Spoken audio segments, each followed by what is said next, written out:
বিসমিল্লাহির প্রিয় সাংবাদিক, নিউজ প্রিন্ট মিডিয়ার ভাই বোনেরা, আসসালামু আলাইকুম। দীর্ঘদিন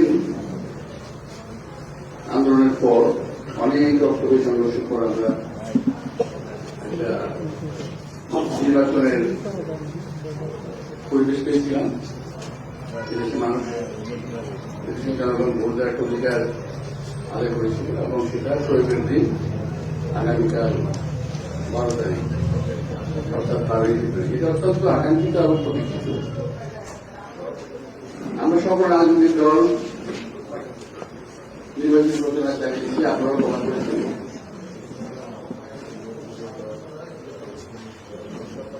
কোন অভিযোগ নিয়ে কিন্তু কখনো আমি আপনাদের সামনে দাঁড়াইনি। আজকে আমরা সারাদিন খুব ভালো করেছি। আমাদের আগামীকাল নির্বাচন হবে, সমস্ত মানুষের দ্বিতীয় অধিকারের আদায়ের যে আন্দোলনটা সেটা সফল হয়েছে এবং তার পরবর্তীতে আমরা আগামীকাল নির্বাচন অনুষ্ঠিত হবে। আমরা সবাই খুব সুন্দর চিত্রে এটা আমরা উপভোগ করার চেষ্টা করছিলাম। হঠাৎ করেই আমরা আমাদের একটু এটা কিভাবে বলবো, হস্তক্ষেপ করলো। অর্থাৎ মানুষের যে নির্বাচনের আগের দিন থেকে একটা নিজের আগে ক্লাস থাকে না, চাঁদা করা হয়, তা আমরা ঠিক সেভাবেই এটা উপভোগ করছিলাম।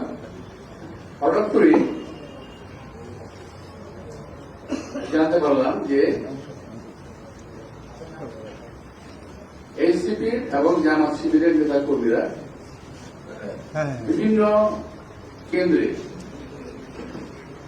পোলিং সেন্টারে তারা দল বলে যাচ্ছে এবং ওখানে গিয়ে তারা কি করছে এটা খুব বোঝা ডিফিকাল্ট।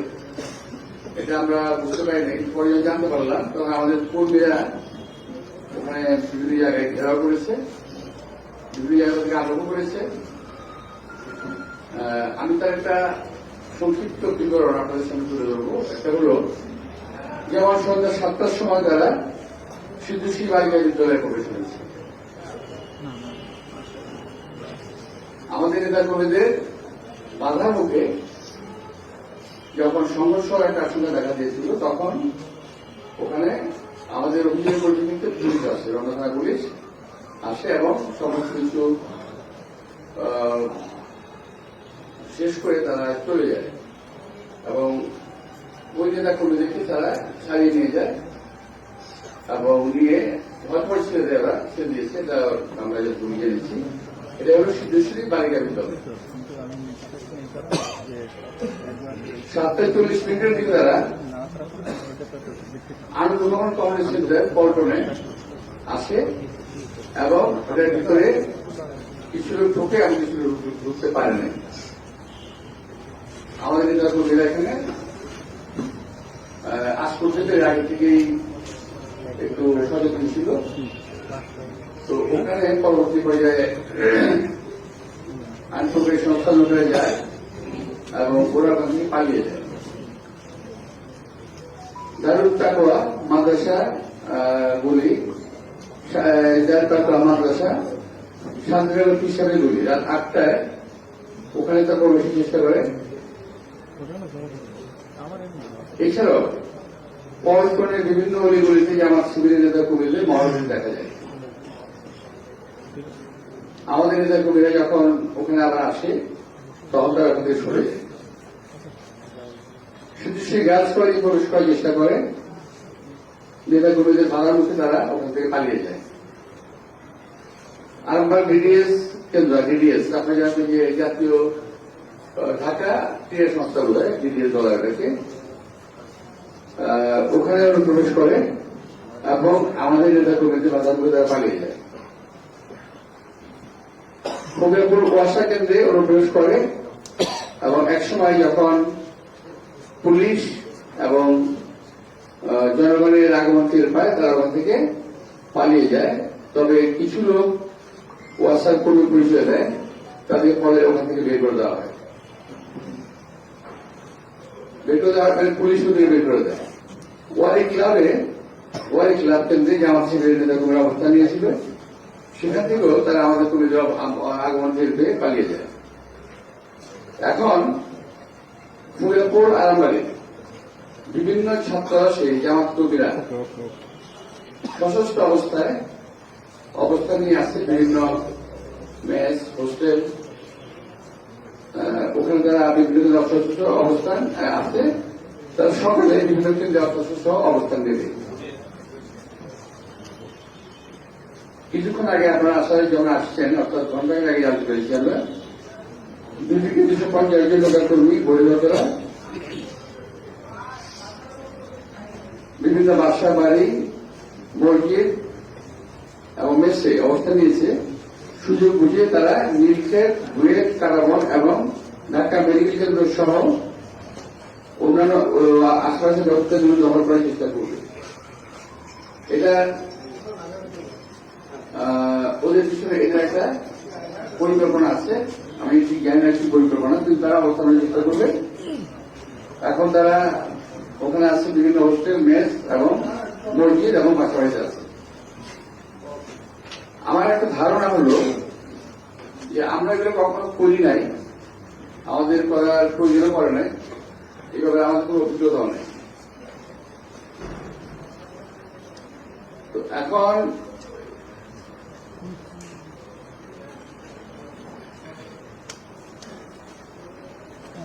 এই মুহূর্তে কমলাপুর স্কুলে জামাত প্রবেশ করেছে এবং শাহজাহানপুর স্কুলে ঢোকার চেষ্টা করছে। আমাদের নতুন অবস্থান নিচ্ছে।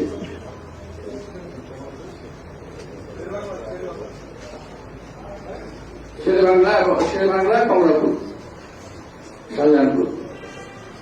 তো এই যদি অবস্থা হয়,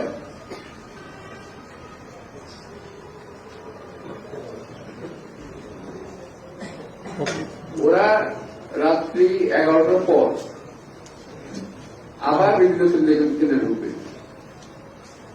আমার কথা হলো এরা ঢুকছে কি উদ্দেশ্য নিয়ে আমার মাথায় কিন্তু এখন আসছে না। অবশ্যই কোনো না কোনো একটা ঘটনা আছে পিছনে, যেটা তারা করতে চাচ্ছে। আমি ধারণা করছি যে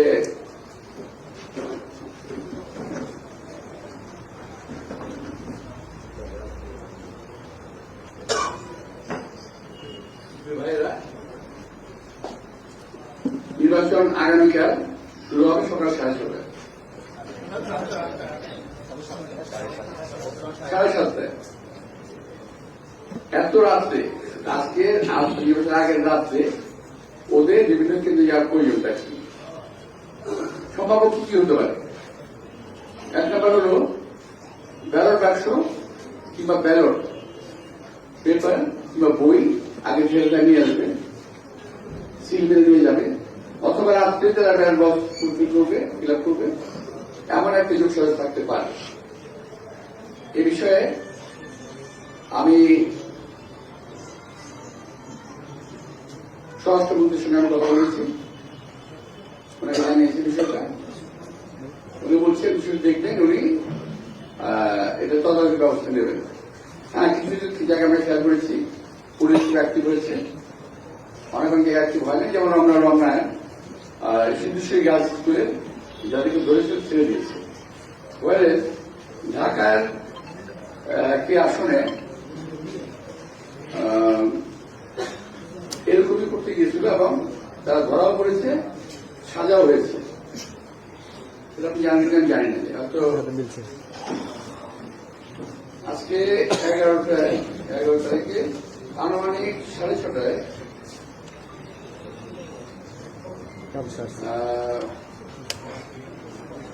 16 আসনে নির্বাচনী এলাকার মিরপুর শহীদ স্মৃতি উচ্চ জেলার সরকারি প্রিজন অফিসার এবং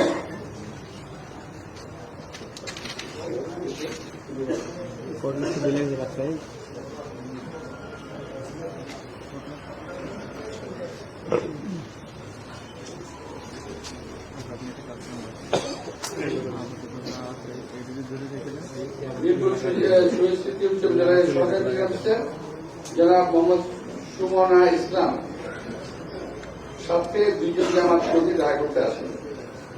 আপনি খেয়াল করবেন, জামাত প্রতি দেখা করতে আসেন, এমন অবস্থায় সামাজিক ট্রায়াল কোর্টে ম্যাজিস্ট্রেট জনাব তারা ফারজানা তাদেরকে আটক করেন।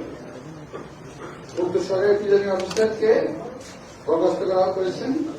আবেগকৃত আসামিগুলো মেহেদী হাসান কাদের বয়স 32, পিতা সার্জিদ জসিমউদ্দিন, বাসা 53/54 block C section 6 road 8 Pallabipur. Raihan Hossain, পিতা Zakir Hossain, 53/54 block C section 6 road 8 Pallabipur. উক্ত আবেগকৃত আসামিদের 2 বছরের সশ্রম কারাদণ্ড এবং 5,000 টাকা অর্থদণ্ড, অনাদায়ে 15 দিনের সশ্রম কারাদণ্ডে দণ্ডিত করা হয়েছে এবং পুলিশের কাছে অর্থদণ্ড রয়েছে। বিষয়টি আমি একটা উদাহরণ হিসেবে দিলাম। আমি ধারণা করেছিলাম যে বিষয়টি শুধু কামার এখানে হচ্ছে, আসলে বিষয়টি তা না, সারা বাংলাদেশের পাশাপাশি এখানে হচ্ছে।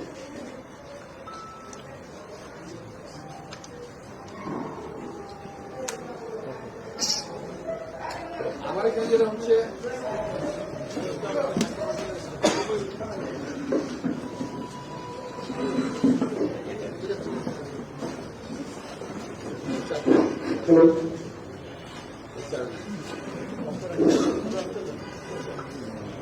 আমি আপনাদেরকে কষ্ট করে আমি ধন্যবাদ জানাচ্ছি এবং বিষয়টি তুলে ধরার জন্য আমি আপনাদেরকে আহ্বান জানাবো যে জাতির সামনে স্পষ্ট করা দরকার।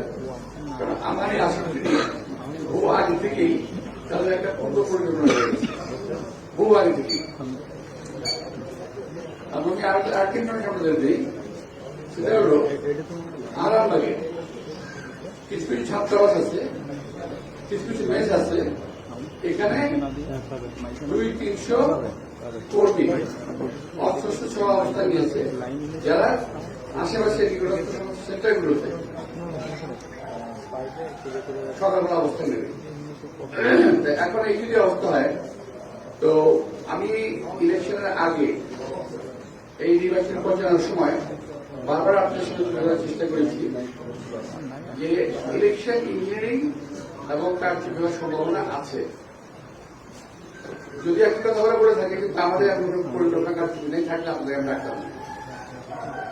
আমরা চাই মানুষের দীর্ঘদিনের চাহিদা, দীর্ঘদিনের আকাঙ্ক্ষা পূরণার্থে যে নির্বাচন হচ্ছে এটা সুস্থ সুন্দরভাবে হোক, কোন ব্লেম নয়, কোন হানাহানি নয়, শান্তিপূর্ণভাবে ইলেকশনটা হয়ে যায়, এটা আমাদের কাছে আমরা কামনা করি। শুধু আমার এলাকা নয়, সারা বাংলাদেশ সেখানে এমন। কিন্তু যেটা হচ্ছে আজকে যদি 11টার পরে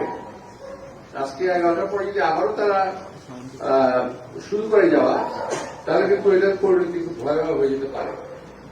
আমি জানি না রাতের অন্ধকার কি হবে, এটা আমি জানি নাই। আমি নিজেও এখন অনেকটা একটু সুস্থ ছিলাম কিছুক্ষণ আগ পর্যন্ত, এখন আর সুস্থ থাকার উপায় নেই। তো প্রিয় ভাইরা, আপনারা দয়া করে বিষয়টি খুব স্পষ্ট হবে তুলে ধরেন, কৃতজ্ঞ থাকবো এবং হয়তো দেশ জাতি একটা ভয়ানক ষড়যন্ত্র থেকে রক্ষা করতে পারে। আমি এগুলি শেষ করছি। যদি আপনাদের ছোটখাটো প্রশ্ন থাকে দিয়ে আমি দিয়ে দেবো, সবার না। আমি আশা করব যারা এই কাজগুলো করছেন, করতে চাচ্ছেন, তারা যদি বুঝে থাকেন জনগণ তাদেরকে চায় না, কার শুধু মাধ্যমে জিততে হবে, তাহলে তারা কেন নির্বাচন আসছে না? আমি বুঝতে পারছি না, তাদের কাছে আগ্রহ হয়নি। কার বিশ্ব প্রস্তুতি নিয়ে যদি আমি ইলেকশনে যাই, ভোট টাকাতে প্রস্তুতি ইলেকশনে যাই, আমি যদি 2008 সালের মধ্যে ইলেকশন করতে চাই, তাহলে কেন তার ইলেকশন আসবে? আমরা চাই একটা সুন্দর সুষ্ঠু নিরপেক্ষ নির্বাচন হোক। আপনাদের মাধ্যমে জাতিকে বিষয়টি জানিয়ে রাখলাম এবং আমি বিশ্বাস করি সকলে কালকে ভোট কেন্দ্রে এসে যার যার ভোট অধিকার প্রয়োগ করবেন। ওখানে আইন প্রয়োগের সংখ্যালঘুরাও থাকবে, নেতা কর্মীরাও থাকবে, অনেক ভোটারের সমাগম হবে।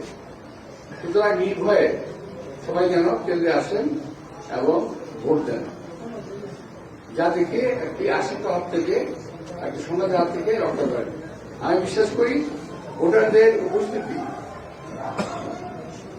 উপস্থিতি সমস্ত ষড়যন্ত্রকে ব্যর্থ করে দেবে, সমস্ত চক্রান্ত ব্যর্থ করে দেবে, এটা আমার দৃঢ় বিশ্বাস। এই যে সোশ্যাল মিডিয়ায় একটা নিউজ আসছে, নারায়ণগঞ্জের আমির প্রাইমারি স্কুলে ব্যালট সহ আটক হয়েছে। দেখেন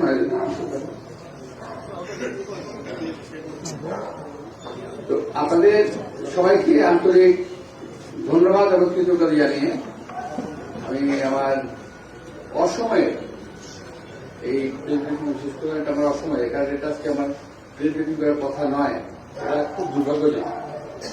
আমি আপনাদের সবাইকে, আপনারা নাগরিক, আপনারা ভোটার, আপনাদেরকে আমি বলবো যে আপনাদের পত্র পত্রিকা ক্যামেরার মাধ্যমে সঠিক বিষয়গুলো সবাইকে ধন্যবাদ।